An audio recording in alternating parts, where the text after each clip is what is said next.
I was having this conversation just on Saturday night with a woman who is sadly battling cancer, but it was a really inspiring conversation. One of the things though that really stood out is when she was diagnosed, and she'd had cancer and then had got it back again. But she was saying that when she was diagnosed, in particular the second time, she was frustrated that when she went to see one of the top oncologists in the country, he basically said that this is the protocol that we've got to follow, this is the treatment that you need to have to combat the type of cancer that you've got.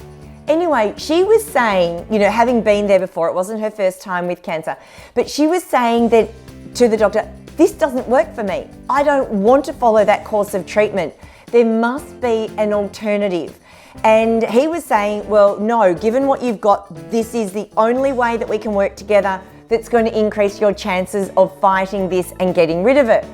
And it was quite interesting because she didn't accept that as an answer, and as a result went off and has gone and done what a lot of people do and found an alternative way to deal with what she's got and help her get through it over in China.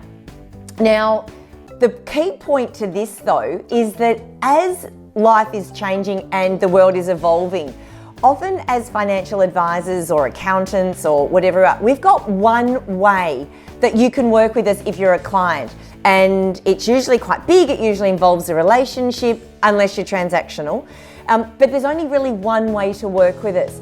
But people are wanting options today. They don't always want all of you all the time. So what are you doing within your business or considering doing to still capture the type of clients that maybe you've been working with them for a while, but maybe they don't need as much of you in the same way that they've been working with you today? Maybe they need a little bit less or a lighter version. But how can you still look after them? How can you still keep them engaged, keep them up to date and in your loop so that when they need more of you, they're going to give you a call. They're not going to go looking elsewhere. But you're also doing the right thing because you're still keeping them with financial advice of some way, shape or form.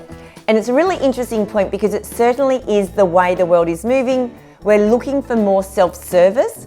We're looking for different ways that we can access value or tap into the goodness that you provide, but not always under the one traditional model that you might have been using to date.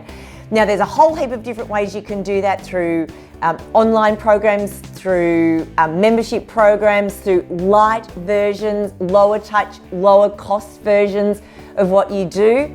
But what are the alternatives to working with you under the traditional model that still can keep me engaged, you still get paid, but the client still gets the benefit? Food for thought, because you are a valuable advisor.